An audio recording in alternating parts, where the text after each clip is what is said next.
Students, welcome back to our YouTube channel सर्वेस study. बच्चों, आज मैं आप सभी को रासायनिक अभिक्रियाओं के प्रकार पढ़ाऊंगा। जैसा कि आप सभी को पता होगा कि मैं कक्षा 10 विज्ञान का पहला चैप्टर पढ़ा रहा हूं, रासायनिक अभिक्रियाएं एवं समीकरण। तो आज का जो हमारा टॉपिक होगा वो होगा रासायनिक अभिक्रियाओं के प्रकार। पहला जो प्रकार है रासायनिक अभिक्रिया का वो है हमारा संयोजन अभिक्रिया। संयोजन अभिक्रिया या इसी को हम योगात्मक अभिक्रिया भी कहते हैं। योगात्मक अभिक्रिया।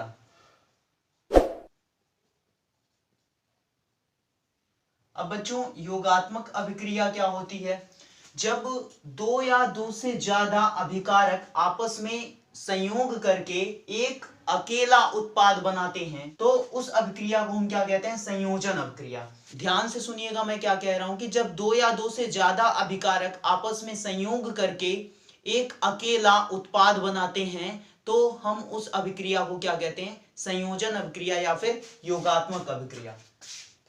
तो हम क्या लिख सकते हैं कि जब दो या दो से अधिक अभिकारक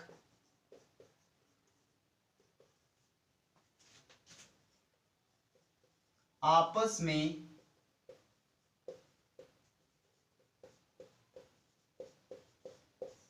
संयोग करके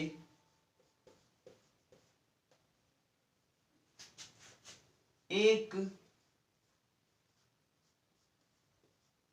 अकेला उत्पाद बनाते हैं तो उस अभिक्रिया को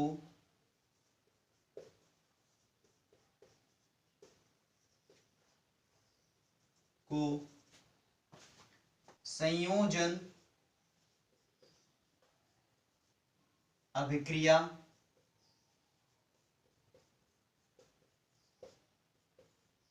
कहते हैं या योगात्मक अभिक्रिया कहते हैं। ठीक है बच्चों, जैसे कि मान लो हमारे पास दो अभिकारक हैं, एक अभिकारक है ए और दूसरा अभिकारक है बी। ठीक है, और ये दोनों आपस में संयोग करके एक उत्पाद बनाते हैं ए बी। क्योंकि यहाँ पे अभिकारक कितने हैं? दो, और उत्पाद क्या है? अकेला एक है। तो संयोजन अभिक्रिया में बस ये आपको ध्यान देना है कि अभिकारक चाहे जितने भी हो, एक से ज्यादा अभिकारक हो और उत्पाद हमेशा हमारा क्या हो? सिंगल हो, एक अकेला उत्पाद बने तो उस अभिक्रिया को हम क्या बोलेंगे? योगात्मक अभिक्रिया। अगर इसके हम एग्जाम्पल की बात करें, थोड़ा सा इसके उदाहरण की, तो जैसे कार्बन है, ये क्या है? ठोस है, और ये ऑक्सीजन गैस से अभिक्रिया करता है तो ये क्या बनाता है? कार्बन डाइऑक्साइड बनाता है। जैसे कि हमारा हाइड्रोजन गैस है और ये ऑक्सीजन गैस से अभिक्रिया करके क्या बनाता है? जल बनाता है। ठीक है, इसी तरीके से कैल्शियम ऑक्साइड है बच्चों, और ये जल से अभिक्रिया करके क्या बनाता है? Calcium hydroxide. तो ये सभी अभिक्रियाएं क्या है? हमारी संयोजन अभिक्रिया का एग्जाम्पल है। ठीक है, संयोजन अभिक्रिया के उदाहरण है। और एग्जाम्पल आपको देखना है तो जैसे अमोनिया है, ये हाइड्रोक्लोरिक अम्ल से अभिक्रिया करके क्या बनाती है? Ammonium chloride. ठीक है, इसका नाम क्या है?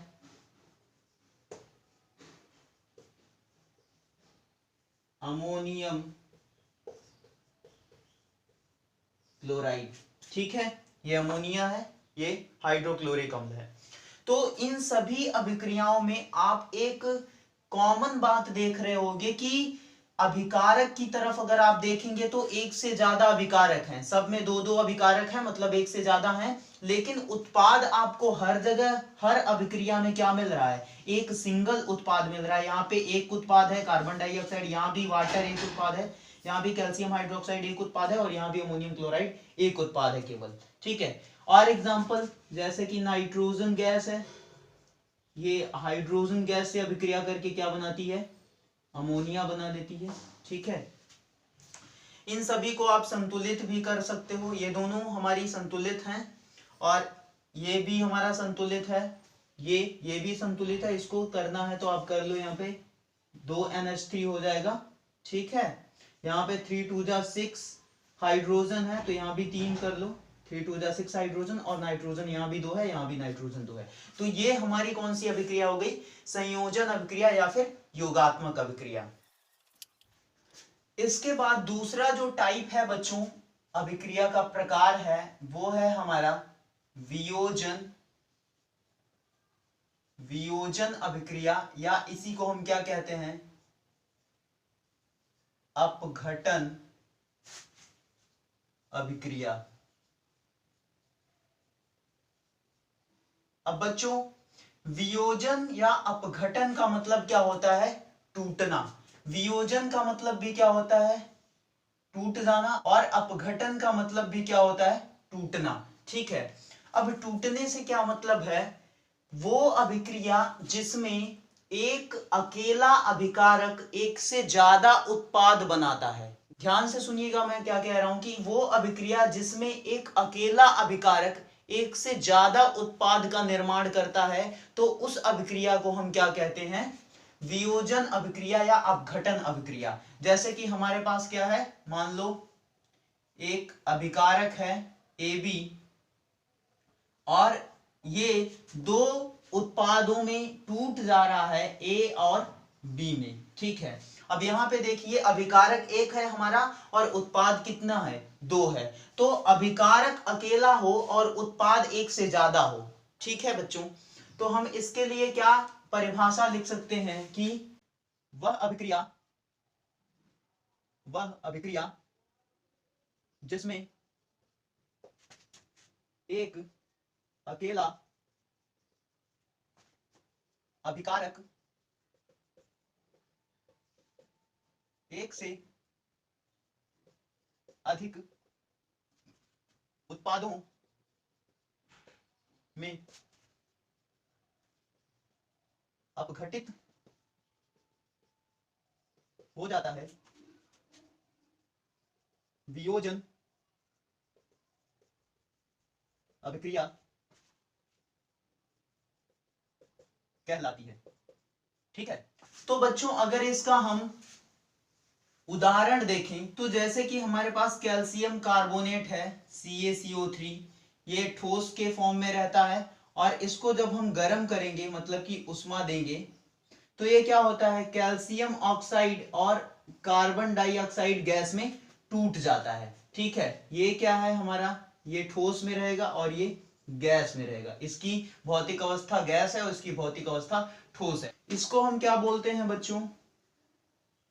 बुझा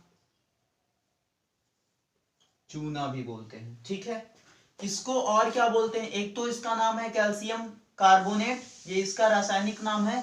इसका एक और नाम है, इसको कहते हैं चूना पत्थर। ठीक है, इसके और उदाहरण देख लेते हैं बच्चों। जैसे कि है हमारे पास लेड नाइट्रेट PbNO3 का होल ट्वाइस, और इसको जब आप उष्मा देंगे मतलब गर्म करेंगे तो ये क्या होता है? लेड ऑक्साइड नाइट्रोजन डाइऑक्साइड और ऑक्सीजन गैस में अपघटित हो जाता है। ये हमारा ठोस के फॉर्म में रहेगा, इसकी भौतिक अवस्था गैस है और इसकी भी भौतिक अवस्था गैस है, और इसकी भौतिक अवस्था क्या है? ठोस है। इसका क्या नाम है बच्चों? Lead nitrate. ठीक है, इसका नाम लेड ऑक्साइड, लेड ऑक्साइड, और इसका नाइट्रोजन डाइऑक्साइड। ठीक है बच्चों, और इसके उदाहरण देख लेते हैं हम। FeSO4, ये हमारा ठोस अवस्था में रहता है, और इसको जब हम गर्म करेंगे तो ये किसमें टूट जाएगा बच्चों? किसमें अपघटित होगा? Fe2O3 plus SO2 plus SO3। ठीक है, ये क्या है? फेरिक ऑक्साइड है, ये हमारा सल्फर डाइऑक्साइड है और ये सल्फर ट्राइऑक्साइड है, ठीक है। और ये क्या है, फेरस सल्फेट है। ये ठोस भौतिक अवस्था में रहेगा, ये गैस है और ये भी गैस है। इसके और भी अगर आपको उदाहरण देखने हैं तो और भी हम उदाहरण कर लेते हैं। जैसे कि हमारे पास है AgCl और इसको जब हम सूर्य का प्रकाश देंगे, सूर्य का प्रकाश, तो ये सिल्वर और क्लोरीन गैस में अपघटित हो जाता है, ठीक है। ये क्या है, ठोस में रहेगा और ये क्या है, गैस है। इसको यहां से संतुलित कर सकते हो, 2AgCl, यहां भी 2 कर दो, ठीक है। और ये हमारा संतुलित है पहले से ही। तो बच्चों इन सभी अभिक्रियाओं में आप क्या देख रहे हैं कि जितने भी अभिकारक हैं वो एक सिंगल अभिकारक है।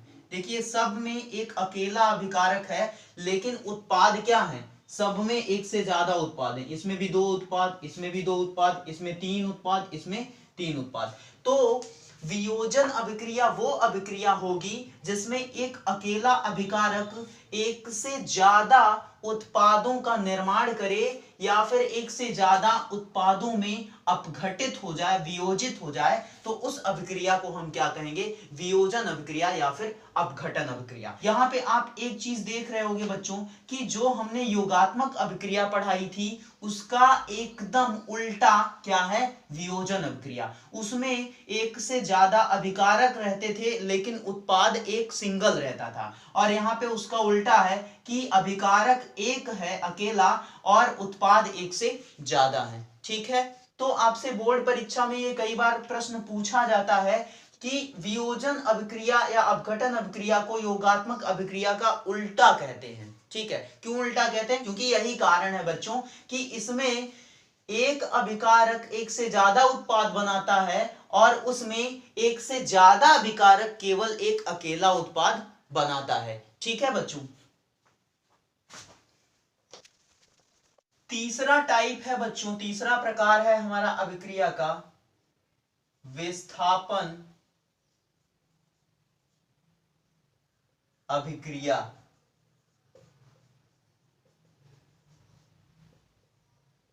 ये अभिक्रिया क्या होती है बच्चों, इसमें क्या होता है कि जो परमाणु ज्यादा क्रियाशील रहता है, ज्यादा सक्रिय रहता है, वो किसी दूसरे परमाणु, किसी दूसरे तत्व को क्या कर देता है, विस्थापित कर देता है। तो इस अभिक्रिया की परिभाषा हम क्या लिख सकते हैं कि वह अभिक्रिया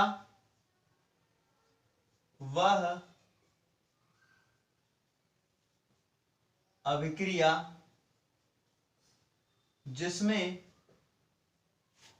एक सक्रिय अभिकारक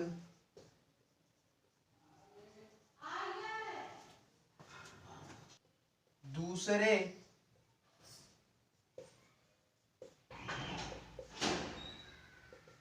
अभिकारक में से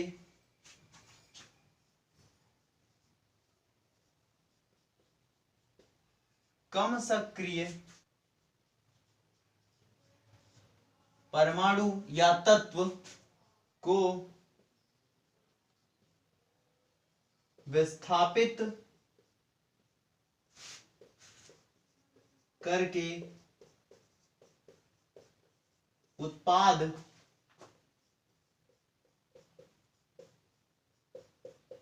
का निर्माण करता है, उसे विस्थापन अभिक्रिया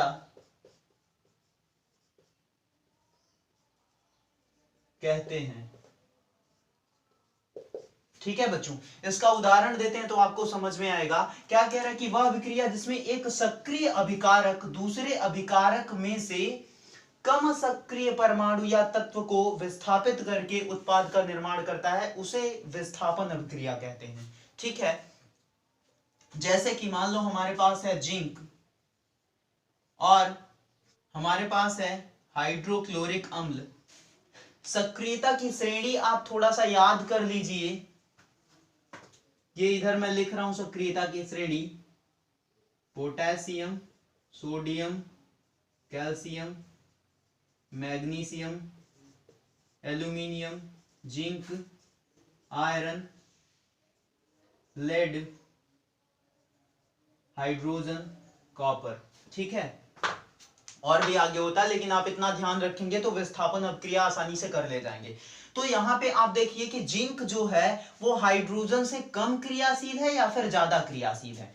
देखिए जिंक कहाँ है, सक्रियता की श्रेणी में ऊपर है। अगर हम नीचे से ऊपर जाएंगे तो सक्रियता की श्रेणी का क्रम जो है वो बढ़ता जाएगा, मतलब सक्रियता तत्वों की बढ़ती जाएगी। तो हाइड्रोजन क्या है, जिंक से नीचे है, इसका मतलब कि जिंक ज्यादा क्रियाशील है हाइड्रोजन से। तो ये क्या करेगा, जिंक हाइड्रोजन को यहां से विस्थापित कर देगा और क्लोरीन के साथ मिलकर क्या बनाएगा, जिंक क्लोराइड, ZnCl2, और हाइड्रोजन गैस यहां से अलग हो जाती है बच्चों। ठीक है, ये क्या है, जिंक क्लोराइड है। और भी एग्जांपल आप देख सकते हो, जैसे कि है हमारे पास जिंक ले लेते हैं और हम यहाँ पे H2SO4 अम्ल ले लिए। ठीक है, ये कौन सा अम्ल है, सल्फ्यूरिक अम्ल है। यहां से क्या करेगा, फिर से जिंक हाइड्रोजन को विस्थापित करेगा और क्या बनाएगा, ZnSO4 बनाएगा, और फिर से हाइड्रोजन गैस हमारी अलग हो जाएगी। ठीक है, और भी एग्जांपल देख सकते हो आप, जैसे सोडियम है हमारे पास, ये हाइड्रोक्लोरिक अम्ल से अभिक्रिया करेगा तो फिर से यहाँ हाइड्रोजन को विस्थापित करेगा, क्योंकि सोडियम क्या है, हाइड्रोजन से बहुत ही ज्यादा सक्रिय है। तो यहाँ से हाइड्रोजन को विस्थापित करेगा और क्या बनाएगा, NaCl बना लेगा, और इसी के साथ फिर से हाइड्रोजन गैस निकलेगी। ठीक है बच्चों, ये सारे के सारे क्या हैं, हमारे नमक ही हैं। ठीक है, सॉल्ट है। और भी आप कर सकते हो, जैसे कि यहाँ पे हम फिर से सोडियम ले लिए और हमने अपना अम्ल परिवर्तित कर दिया, H2SO4 ले लिया, तो ये फिर से हाइड्रोजन को विस्थापित करेगा और क्या बनाएगा, Na2SO4 बन जाएगा, और फिर से हाइड्रोजन गैस निकलेगी यहाँ पे। ठीक है, तो इन सारी अभिक्रियाओं में आप क्या देख रहे हैं कि जो ज्यादा सक्रिय परमाणु है, ज्यादा सक्रिय अभिकारक है, वो दूसरे अभिकारक में से कम सक्रिय परमाणु या कम सक्रिय तत्व को क्या कर दे रहा है, विस्थापित कर दे रहा है, और उसके बाद उत्पाद का निर्माण कर रहा है। तो ये कौन सी अभिक्रिया है, विस्थापन अभिक्रिया है। अगला प्रकार है अभिक्रिया का चौथा, द्विविस्थापन अभिक्रिया। द्विविस्थापन अभिक्रिया। तो द्विविस्थापन का मतलब क्या है बच्चों, इसको हम थोड़ा सा एक अभिक्रिया के माध्यम से समझाते हैं आप सभी को, और उसी अभिक्रिया से हम इसकी परिभाषा लिखेंगे। जैसे कि एक अभिक्रिया है Na2SO4 और BaCl2। अब यहाँ पे क्या होगा बच्चों, सबसे पहले ये अपने आयन में अपघटित होंगे। तो ये किस तरीके से अपघटित होगा, Na+SO4 2- में अपघटित होगा, और ये Ba2+ और Cl- में। ठीक है, अब यहाँ पे क्या होगा बच्चों कि ये जो Ba2+ है ये SO4 2- के साथ संयोग कर लेगा, और ये जो Na+ है ये Cl- के साथ संयोग करके उत्पाद बनाएगा। तो क्या बनेगा यहाँ पे, BaSO4 प्लस NaCl। ठीक है बच्चों, और ये क्या है, ये एक अवक्षेप है बच्चों। अवक्षेप का मतलब कि जो कि जल में अघुलनशील होता है। और इस अभिक्रिया में क्या हो रहा है बच्चों कि सबसे पहले ये अपने आयंस में अपघटित हो रहे हैं और आयंस का आदान प्रदान करके उत्पाद बना रहे हैं बच्चों। ठीक है, तो इसकी परिभाषा हम क्या लिखेंगे, वह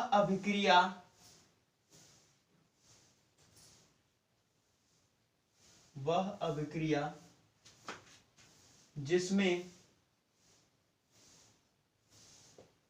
अभिकारक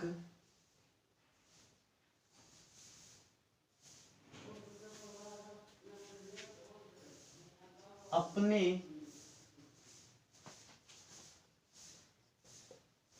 आयनों में अपघटित होकर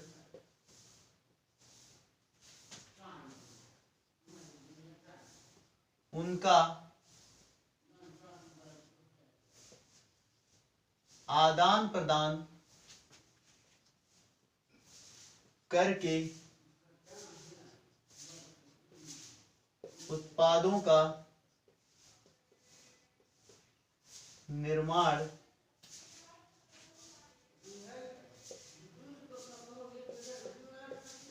करते हैं उसे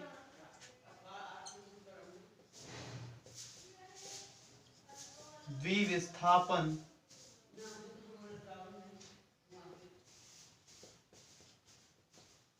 अभिक्रिया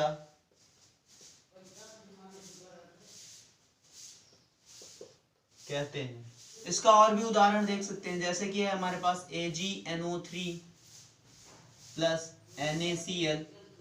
तो ये किस तरीके से अपघटित होगा, Ag प्लस NO3 माइनस में और ये Na प्लस और Cl माइनस में, और ये Na प्लस क्या करेगा, NO3 के साथ संयोग करेगा, ये Ag प्लस क्लोरीन के साथ संयोग करके क्या बनाएगा बच्चों, देखिए ये AgCl बना लेगा, AgCl प्लस NaNO3।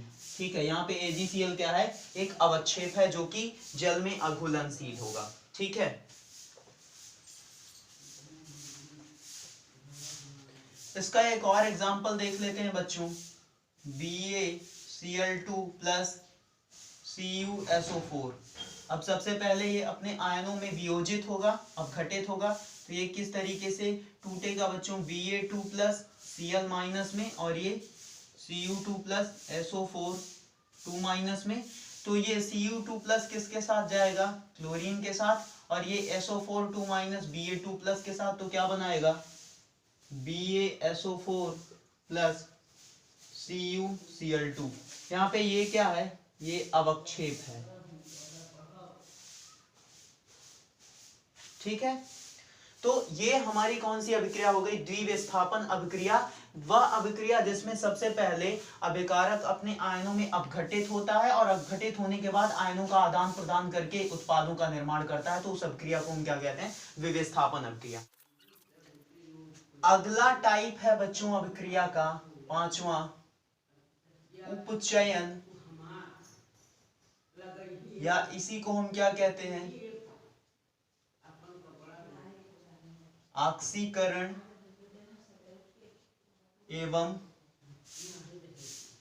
अपचयन अभिक्रिया।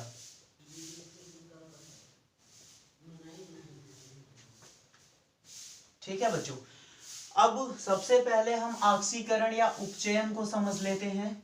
तो वो अभिक्रिया जिसमें ऑक्सीजन जुड़े, ठीक है, इसको क्या कहेंगे, ऑक्सीजन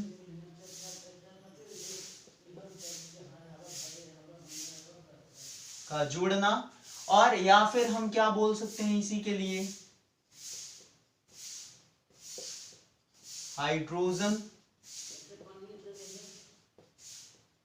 का निकलना। ठीक है, तो यदि किसी अभिक्रिया में ऑक्सीजन जुड़ रही है किसी पदार्थ में, तो उस अभिक्रिया को ऑक्सीकरण बोलेंगे, या फिर हाइड्रोजन निकल रहा है तो भी ऑक्सीकरण या उपचयन बोलेंगे। ठीक है, और अपचयन की बात कर लेते हैं बच्चों। अपचयन अभिक्रिया क्या होगी, इसका एकदम उल्टा बच्चों, कि वो अभिक्रिया जिसमें क्या हो, हाइड्रोजन जुड़े, मतलब हाइड्रोजन का जुड़ना, और या फिर क्या बोल सकते हैं, ऑक्सीजन का निकलना। ठीक है, या तो ऑक्सीजन निकले उसमें से या हाइड्रोजन जुड़े, तो उसको हम क्या बोलेंगे, अपचयन। ठीक है, ऑक्सीकरण का एकदम उल्टा क्या होता है, अपचयन होता है। अब इसके उदाहरण की बात कर लेते हैं थोड़ा सा, जैसे है हमारे पास Cu प्लस O2 और ये क्या बनाएगा, CuO। ठीक है बच्चों, अब यहाँ पे आप देखिए कि जो कॉपर है, तांबा जो है, उसके साथ ऑक्सीजन जुड़ जा रहा है और क्या बना रहा है, कॉपर ऑक्साइड बना रहा है। तो ये कौन सी अभिक्रिया है बच्चों, ऑक्सीकरण, या इसी को आप क्या बोल सकते हो, उपचयन। क्यों उपचयन है? क्योंकि ऑक्सीजन जुड़ रहा है, ऑक्सीजन का जोड़ना ही तो उपचयन है या ऑक्सीकरण है। जैसे कि अगला एग्जांपल देख लेते हैं, CuO प्लस H2, ये क्या बनाएगा? Cu plus H2O। अब बच्चों यहाँ पे देखिए कि ये जो कॉपर ऑक्साइड है वो क्या हो जा रहा है? कॉपर ऑक्साइड से कॉपर में बदल जा रहा है। मतलब यहां से क्या हो रहा है? ऑक्सीजन निकल जा रही है, और ऑक्सीजन का निकलना क्या है? अपचयन। तो यहाँ पे अपचयन हो रहा है। और यहाँ पे देखिए कि हाइड्रोजन पानी में बदल जा रहा है, तो यहाँ पे क्या हो रहा है? हाइड्रोजन में ऑक्सीजन जोड़ जा रही है, तो ऑक्सीजन का जोड़ना क्या है? ऑक्सीकरण है। तो ये कौन सी अभिक्रिया है? ऑक्सीकरण। तो इस अभिक्रिया में दोनों ही अभिक्रियाएं हो रही हैं, अपचयन भी हो रहा है, ऑक्सीकरण भी हो रहा है। एक और उदाहरण देख लेते हैं, H2S प्लस Cl2, तो ये क्या बनाएगा? HCl plus sulphur. यहाँ पे क्या हो रहा है? क्लोरीन में हाइड्रोजन क्या हो रहा है? जुड़ रहा है। तो ये कौन सी अभिक्रिया है बच्चों? अपचयन है, क्योंकि हाइड्रोजन का जोड़ना क्या है? अपचयन है। और यहाँ पे देखिए कि हाइड्रोजन सल्फाइड से ये किस में बदल जा रहा है? सल्फर में बदल जा रहा है। मतलब यहाँ से क्या हो रहा है? हाइड्रोजन निकल जा रही है, तो हाइड्रोजन का निकलना क्या है? ऑक्सीकरण है। तो यहाँ पे क्या हो रहा है? ऑक्सीकरण हो रहा है या उपचयन हो रहा है। ठीक है, दोनों ही अभिक्रियाएं इसमें शामिल है। तो वो अभिक्रिया जिसमें ऑक्सीजन जुड़े या हाइड्रोजन निकले, ऑक्सीकरण या उपचयन, और जिसमें हाइड्रोजन जुड़े या ऑक्सीजन निकले, उसको हम क्या बोलेंगे? अपचयन अभिक्रिया। और ये दोनों अभिक्रियाएं जिस अभिक्रिया में होती हैं उसको हम क्या बोलेंगे? उपचयन अपचयन अभिक्रिया। क्या बोलते हैं? उपचयन अपचयन अभिक्रिया, या फिर ऑक्सीकरण अपचयन अभिक्रिया बोलते हैं। ठीक है बच्चों, तो आई होप कि आपके डाउट्स क्लियर हुए होंगे, और नहीं क्लियर हुए तो कमेंट सेक्शन में ज़रूर बताना। और कमेंट में ये बताना मत भूलना कि ये वीडियो आपके बोर्ड एग्जाम के लिए कितनी ज़्यादा हेल्पफुल है, या फिर आपकी स्टडी के लिए कितनी ज़्यादा हेल्पफुल है। ठीक है, ये वीडियो आपको कैसा लगा?